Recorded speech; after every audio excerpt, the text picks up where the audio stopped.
안녕하세요. 사연을 부탁해입니다. 오늘의 사연을 소개하겠습니다.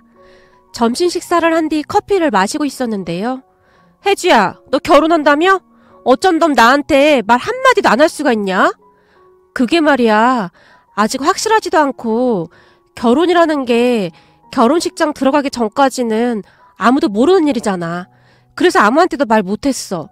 그리고 너도 알다시피 전에 내가 워낙 큰일까지 겪었던지라 확정되면 말하려고 했어.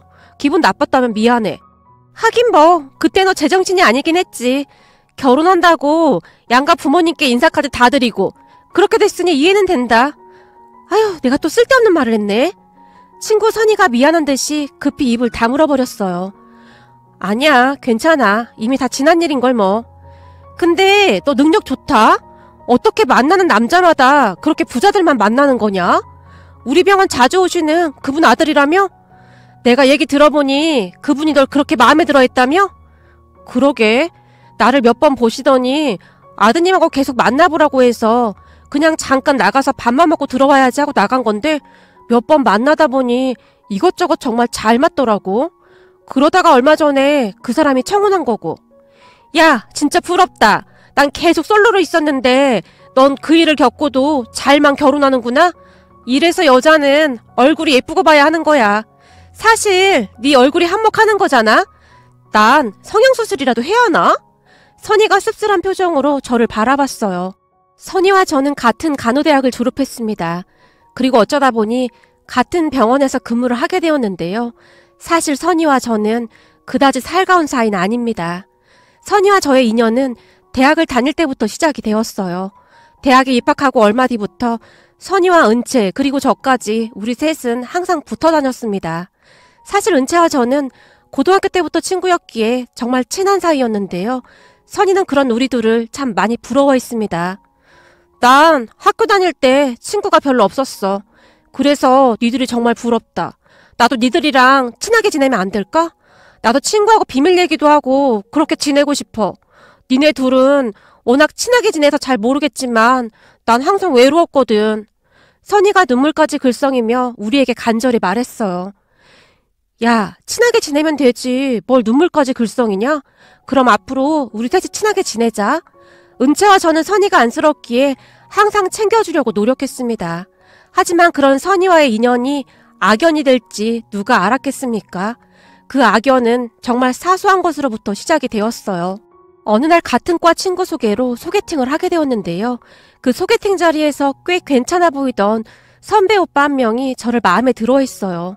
선배 오빠가 성격부터 외모까지 모든 것이 괜찮은 편이었기에 저도 싫지만은 않았습니다. 그렇게 그 선배 오빠와 저는 자연스럽게 사귀게 되었어요.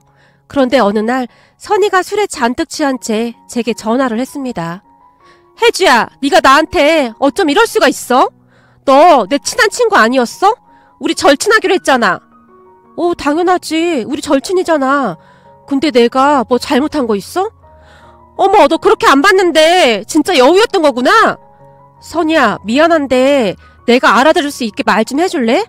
그리고 지금 너 많이 취한 거 같은데 내일 술 깨고 다시 전화하던지. 나 안 취했거든?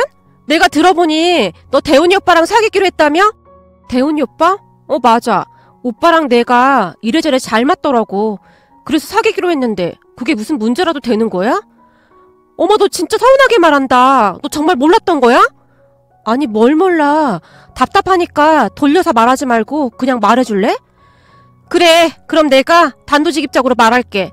사실 나 말이야, 대훈이 오빠 보고 한눈에 반했었거든. 그래서 내가 니들한테 계속 눈치 주고 그랬는데 네가 어쩜 그럴 수가 있냐? 마치 나 보란 듯이 대훈이 오빠랑 사귀고 있는 거잖아. 뭐?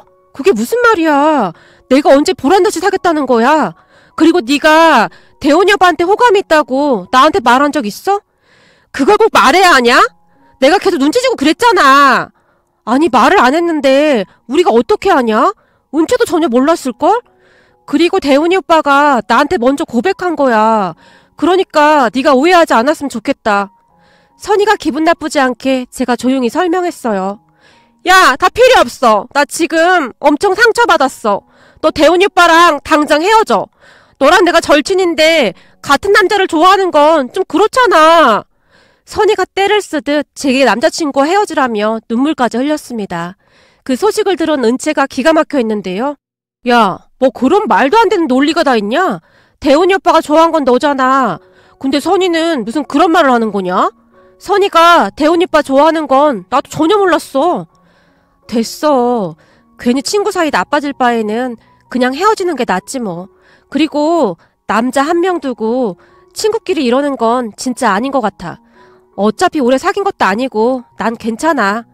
그때 당시에는 친구가 더 소중하다고 생각했기에 대훈이 오빠에게 제가 헤어지자고 했습니다. 하지만 그건 그냥 시작에 불과했다는 것을 한참 나중에 알게 되었답니다.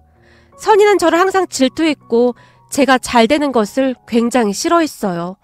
모름지기 친구라면 같이 있을 때 마음이 편해야 하잖아요. 하지만 선이와 있으면 오히려 불편하기만 했습니다. 그렇게 점점 은채와 저는 선이와 거리를 두기 시작했어요. 사실 대학만 졸업하면 다시 얼굴 볼 일 없겠지 하는 생각도 있었습니다. 그런데 선이와 저의 인연은 그렇게 쉽게 끝나지 않았습니다. 제가 취업한 산부인과 병원에 선이도 취업을 했거든요. 선이와 함께 일할 생각에 두통까지 생길 정도였어요. 이런 일 때문에 멀쩡히 다니는 직장 그만둘 수 없으니까 우선은 그냥 다녀. 그냥 거리를 좀 두고 지내면 되잖아. 하필이면 선이랑 같은 병원에 취업을 하게 될 게 뭐야? 난 선이가 그냥 다 불편하단 말이야. 제가 은채를 보며 울상을 지었습니다. 제가 취업한 산부인과가 그렇게 큰 병원은 아니었지만 다른 병원에 비해 근무 환경도 그렇고 원장님이 직원들에게 스스럼 없이 대해주셨기에 가족 같은 분위기에서 즐거운 마음으로 잘 다니고 있었거든요. 그러던 어느 날 병원 동료 간호사가 제게 남자를 소개해주겠다고 했어요. 전에 우리 회식 때 찍었던 사진을 내 동창이 봤는데 사진 보자마자 혜주씨 좀 소개시켜주면 안 되냐고 계속 난리야. 한번 만나볼래? 내 동창이 집도 엄청 부자고 직업도 아주 좋아. 전 괜찮아요. 요즘 일하느라 힘들기도 하고요. 정말 죄송해요. 제가 정중하게 거절을 했지만 그러지 말고 딱 한 번만 만나봐. 내가 혜주씨 소개시켜준다고 큰 소리까지 쳤단 말이야. 딱 한 번만 만나서 밥만 먹고 와도 되잖아. 너무나 간절하게 부탁을 했기에 좋은 게 좋은 거라고 별 생각 없이 소개팅을 하러 나갔습니다. 하지만 그 사람으로 인해 제 인생이 송두리째 바뀌게 되리라는 것을 그때는 감히 상상조차 하지 못했습니다. 우선 소개팅을 하는 내내 분위기가 상당히 좋았어요. 소개받는 남자는 엄청 적극적이었고 모든 것을 제게 맞추려고 노력했어요. 그렇게 한두 번 만나다 보니 저도 마음이 가기 시작했습니다. 그때까지는 진지하게 남자를 만나본 적이 없었기에 저에게 너무나 잘하던 남자친구에게 마음이 갔습니다. 그때 남자친구와 저는 여느 연인들과 마찬가지로 행복한 시간을 보내고 있었어요. 그러던 어느 날 제 인생을 뒤흔들고도 남을 만한 일이 일어나고 말았습니다. 며칠 동안 계속 몸이 좋지 않았었는데 확인해보니 제가 임신을 한 거였어요. 그때의 충격을 생각하면 어찌나 놀랐던지 손이 덜덜 떨릴 정도였어요. 그렇게 놀란 마음을 부여잡고 남자친구를 만났습니다. 저기, 나 임신한 것 같아. 뭐? 임신? 진짜야? 그런 것 같아. 어떡하지? 어떡하긴 뭘 어떡해. 우리도 이제 결혼할 나이인데 잘됐다. 이참에 빨리 결혼하자. 당장 다음 주에 우리 부모님 만나 뵙고 너희 부모님도 만나 뵙자. 근데 재성씨 부모님이 나 싫어하면 어떡하지? 재성씨네 집 엄청 부자라며. 근데 우리 집은 그냥 그렇잖아. 걱정 마. 우리 부모님 그렇게 속물 아니야. 우리 결혼한다고 하면 아마 엄청 좋아할걸? 남자친구가 큰 소리까지 쳤습니다. 그런 남자친구를 보며 안심이 될 정도였어요. 하지만 그때 저는 남자친구의 말을 믿으면 안 되는 거였습니다. 특히 남자친구의 엄마는 어마어마했는데요. 첫 인사를 드리기 위해 집으로 찾아갔을 때는 아주 온화한 표정으로 두 분 다 저를 반겨주셨어요. 그런데 며칠 후 남자친구 엄마에게 전화가 걸려왔습니다. 아마도 남자친구에게 제 전화번호를 물어봤던 모양이었어요. 전화를 걸어온 남자친구 엄마는 간단 명료하게 제게 어디로 나오라고 명령하곤 전화를 끊어버렸어요. 물론 남자친구에게는 아무 말도 하지 말라고 하면서 말이죠. 그렇게 마주한 남자친구 엄마는 제게 단도직입적으로 몇 마디만 한 채 자리를 떠났는데요. 잘 알다시피 혜주씨랑 우리 아들이랑 이것저것 안 맞는 게 너무 많잖아요. 이런 결혼하게 되면 혜주 씨만 힘들어져요. 그러니까 잘 생각해봐요. 내가 무슨 말 하는지는 알아들었겠죠? 아무리 가느사라게 해도 그 정도 말귀 정도는 알아듣는 거죠? 남자친구 엄마가 제 말을 듣지도 않고 일어나서 가버렸습니다. 그 이후로도 남자친구 엄마는 수시로 전화하고 찾아와서 저를 압박했습니다. 우리 부모님께 찾아가서 다 뒤집어 놓을 거라고 말이죠. 그렇게 잘 먹지도 못하고 삐쩍삐쩍 말라가던 어느 날 병원에서 근무를 하다가 그만 쓰러지고 말았습니다. 그렇게 유산이 되고 말았는데요. 그 충격은 어마어마했어요. 결국 얼마 뒤 남자친구를 만나서 헤어지자고 통보했습니다. 남자친구의 엄마를 감당하고 싶지도 않았고 그런 대접을 받으면서 결혼하고 싶지도 않았습니다. 물론 남자친구는 제게 매달리며 울고불고 난리가 났었고요. 하지만 저는 남자친구에게 남자친구 엄마의 만행에 대해 토시 하나 빼놓지 않고 다 말을 해줬어요. 처음에는 남자친구가 믿지 못하겠다는 그런 표정이었지만 남자친구 엄마에게 물어봤는지 모든 사실을 확인한 남자친구가 큰 충격을 받고 짐을 싸서 집을 나와버렸답니다. 그리곤 제게 계속 매달렸지만 저는 그때 너무나 힘든 상황이었기에 모든 걸 다 포기하고 싶은 그런 생각뿐이었어요. 결국 남자친구와 저는 그렇게 헤어졌습니다. 그 뒤 남자친구가 부모님과 연락까지 끊은 채 살고 있다는 소식만 들었어요. 그때 제가 그러한 일을 겪었다는 사실을 병원 원장님과 동료 간호사 2-3명 정도만 알고 있었는데요. 그때 병원을 옮기고 싶었는데 같이 일하던 분들이 워낙 좋은 분들이라 옆에서 저를 많이 위로해주며 도와주셨어요. 덕분에 저는 큰 문제 없이 병원을 다니고 있었고요. 그런데 어떻게 듣게 된 것인지는 모르겠지만 선희가 그 사실을 알고 있었나 봅니다. 선희는 잊고 싶은 그 기억을 가끔씩 꺼내서 저를 힘들게 했어요. 하지만 저는 그 기억을 떠올리고 싶지도 않았기에 별다른 반응도 보이지 않았는데요. 그런 선희로 인하여 어마어마한 일이 일어나고 말았습니다. 그러니까 제가 꽤 부잣집 남자와 결혼을 한다는 소식을 들은 선희가 또다시 질투하기 시작했던 모양입니다. 제게 이것저것 꼬치꼬치 캐물을 때까지만 해도 저는 그다지 신경 쓰지 않았었는데요. 사실 그 사건 이후로 저는 누군가를 만나 결혼하겠다는 생각은 완전히 접고 있었거든요. 하지만 병원 원장님과 친하게 지내던 지인 한 분이 오며 가며 저를 유심히 봤던 모양이었어요. 어느 날 원장님께 저와 그분 아들의 만남을 주선해달라고 부탁했다고 했으니까요. 물론 처음에는 제가 완강하게 거절을 했습니다. 제 거절에도 불구하고 그 지인분은 병원에 더욱 자주 방문하면서 저와 친해지기 위해 노력했어요. 그분이 바로 지금의 우리 시어머니십니다. 전남친 엄마 때문에 큰 상처가 있던 저는 시어머님의 따뜻한 배려에 마음을 열게 되었어요. 세상에 이런 분이 있을까 싶을 정도로 정말 따뜻한 분이셨거든요. 하지만 친구 선희는 그런 저를 못마땅한 듯 바라보곤 했는데요. 그러던 어느 날 결국 선희의 질투 때문에 어마어마한 일이 일어났습니다. 결혼을 앞두고 있던 어느 날 선희가 같이 식사를 하자며 제 손을 잡아 끌었습니다. 식사를 하던 도중 선희가 뜬금없이 제 휴대폰 구경 좀 하고 싶다고 낚아채다시피 가지고 갔는데요. 그때 당시 저는 정말이지 선희가 무슨 짓을 할지 생각도 못하고 있었습니다. 그냥 대수롭지 않게 생각했거든요. 그런데 그날 제 휴대폰을 가져간 선희가 우리 시어머님 전화번호를 몰래 확인했던 모양이었어요. 며칠 뒤 저도 모르게 시어머님에게 연락을 해서 꼭 만나서 할 말이 있다고 했답니다. 그렇게 한 카페에 앉아서 기다리던 시어머님에게 선희가 다가와 인사를 했다는데요. 안녕하세요. 저는 혜주 대학 동기이자 친구입니다. 아, 그래요? 그럼 우리 혜주랑 친하겠네요. 그럼요. 혜주랑 아주 친하죠. 혜주에 대해 모르는 게 없을 정도니까요. 근데 전화상으로 아주 중요한 일이 있다고 했는데 무슨 일이죠? 그 순간 선희가 목소리를 낮추며 심각한 표정으로 시어머님을 바라봤다고 합니다. 저기 근데 어머님, 혹시 혜주가 그랬던 거 알고 계신 거예요? 그랬던 거라니요? 뭘 말하는 건지? 역시 모르셨나 보네요. 예비 시어머님께 말하기 힘든 일이긴 하죠.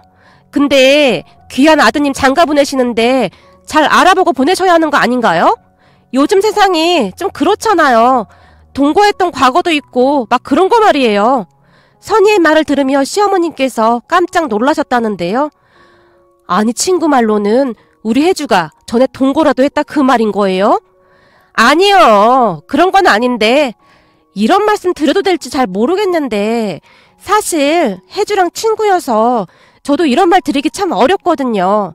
근데 친구가 나쁜 길로 가면 그걸 잡아주는 것도 진정한 친구가 해야 하는 일이잖아요? 그래서 뭘 말하는 건데요? 괜찮으니 얼른 말해봐요. 아무래도 혜주랑 대학 때부터 알고 지냈다고 하니까 우리보단 혜주에 대해 더 잘 알고 있긴 하겠네요. 친구분 말대로 아들 장가 보내는데 잘 알아봐야 하는 것도 맞는 거고요. 바로 그겁니다. 귀한 아드님이 결혼하는 건데 잘 알아봐야 하는 게 맞는 거죠.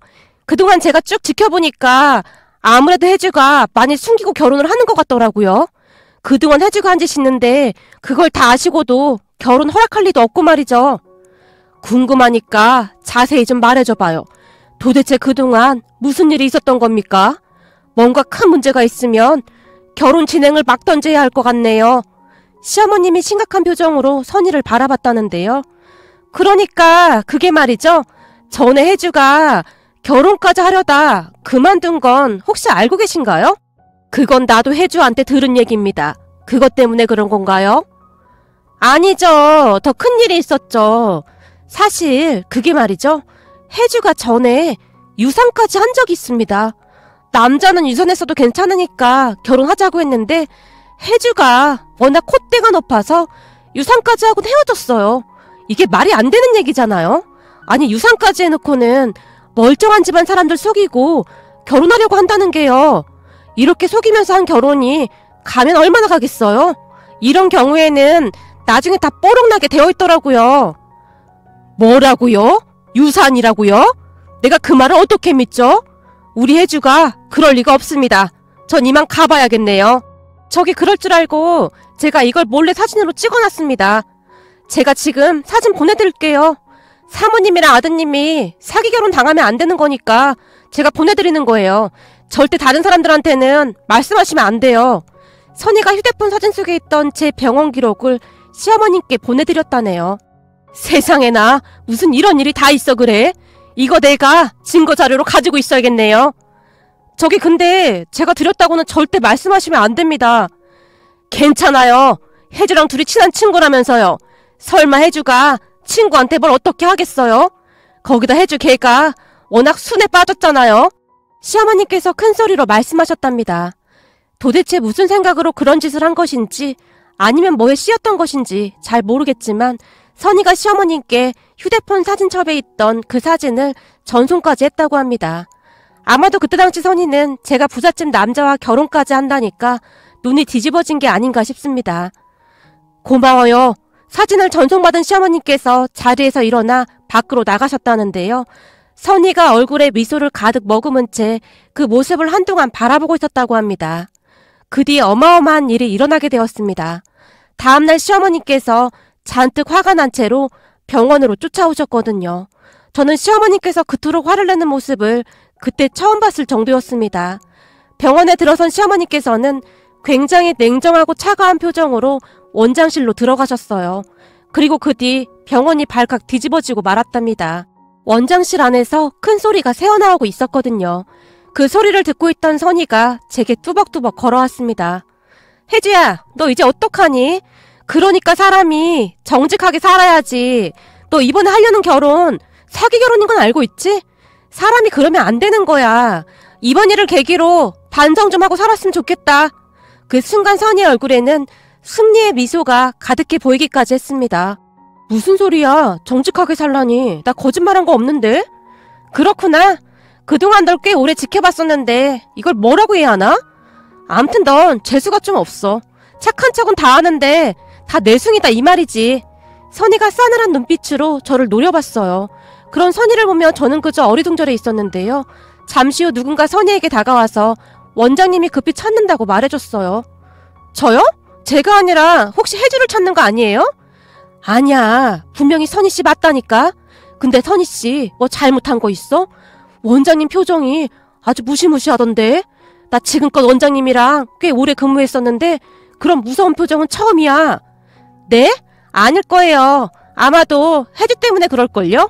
선희가 별일 아니라는 듯 위풍당당하게 원장실로 들어갔습니다. 그 뒤 어마어마한 폭풍이 몰아닥쳤는데요. 원장실에서 한동안 고성이 오가고 난리도 아니었거든요. 뭐야? 왜 그러는 거야? 혜주씨 뭐 아는 거 없어? 선희씨 왜 그러는 거야? 저도 잘 모르겠어요. 참 별일이네. 원장님, 지금 화 엄청 많이 나셨어. 뭔가 큰일이 터진 것 같아. 병원 직원들이 다들 수근거리고 있었습니다. 그렇게 잠시 후에 시어머니께서 제게 원장실로 들어오라고 문자를 보내셨어요. 놀란 제가 잔뜩 겁을 먹은 채 원장실로 들어갔는데요. 시어머니께서 선희를 무서울 정도로 노려보며 서늘한 목소리로 말씀하셨어요.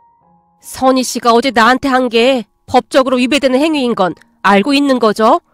어디 다른 사람의 진료 기록을 그렇게 떠벌리고 다니는 겁니까? 거기다 환자 진료 기록을 불법으로 촬영해서 가지고 다닐 수가 있는 거죠? 이게 지금 말이나 되는 소리입니까? 우린 절대 이대로 못 넘어갑니다. 당신 고소할 겁니다. 네? 고소요? 저는 사모님을 도와드리려고 그런 건데 어떻게 이러실 수가 있으세요?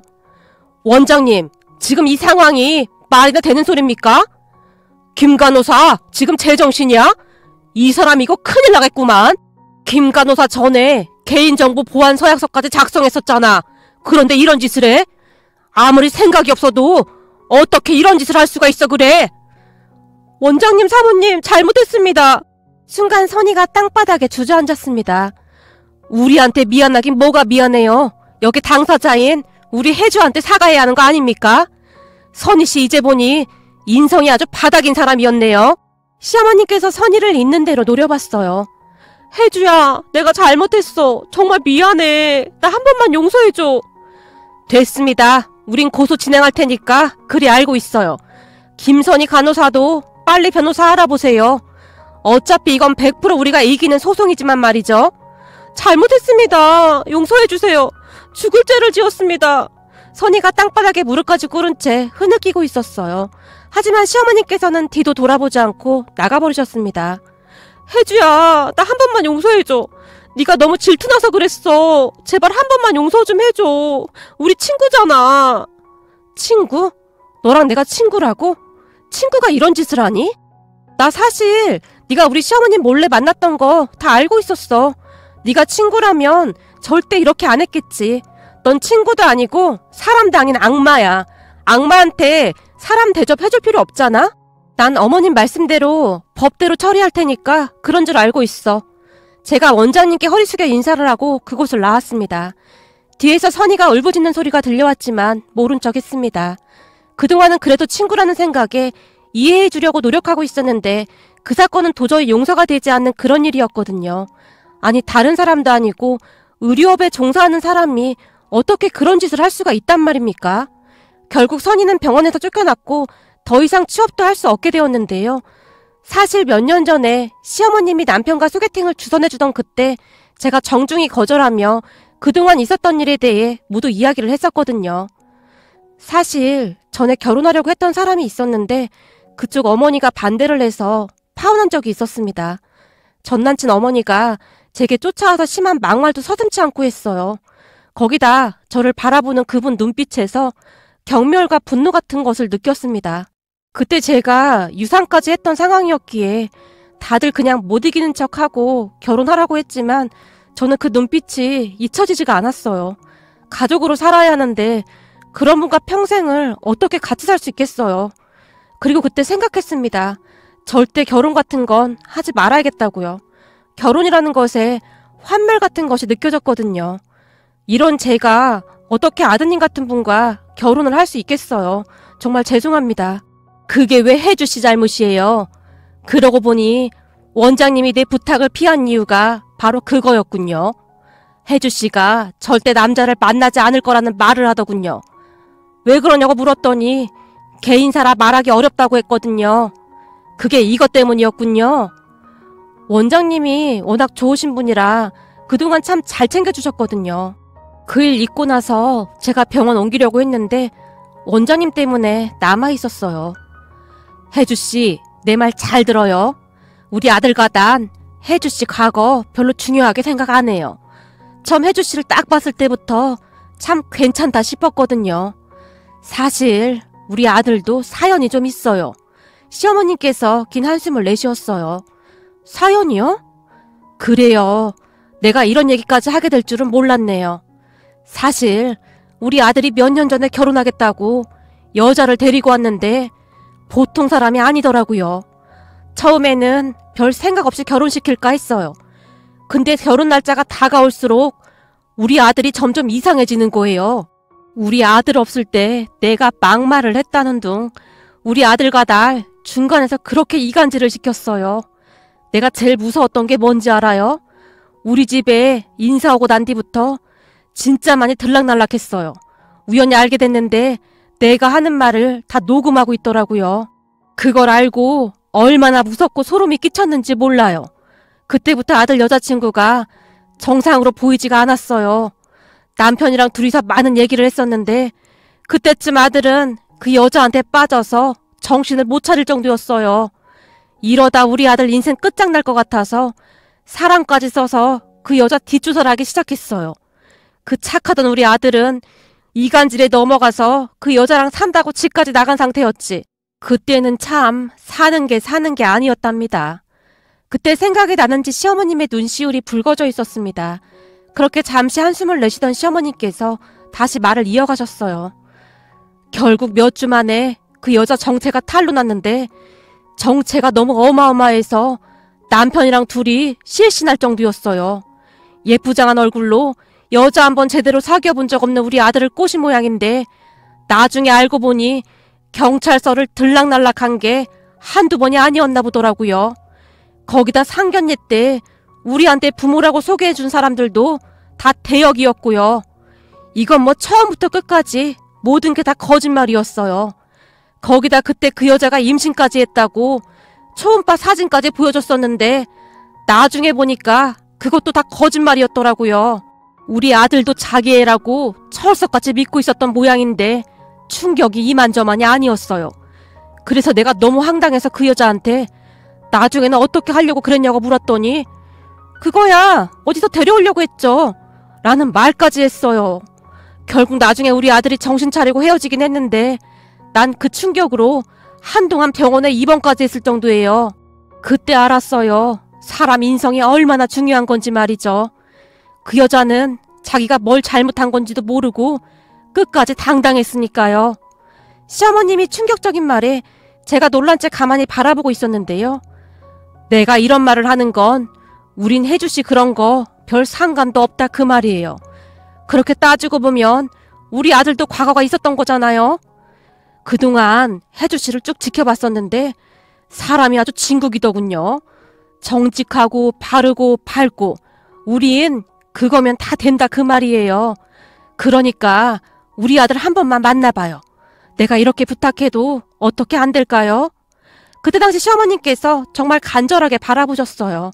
그 뒤 저는 뭐에 홀린 것 마냥 지금의 남편을 만나게 되었고 몇 년 후에 결혼까지 하게 된 거였습니다. 그런데 선희가 그걸 질투해서 그 난리를 쳤던 거였고요. 결국 선희는 그때 아주 호되게 당했습니다. 다만 그때 당시 그동안 가족같이 챙겨주시던 원장님께 혹여라도 피해가 가게 될까봐 중간에 소송은 포기했지만 선희는 병원에서 내쫓기다시피 퇴사를 하게 되었습니다. 거기다 다시 재취업도 어려운 모양이었는데요. 친구 은채 말에 의하면 한동안 백수로 지내다가 소송 이야기가 나오면서부터 선희 부모님도 다 알게 되었다는데요. 그 사실을 알게 된 선희 부모님이 대노하며 인간 취급도 하지 않고 있답니다.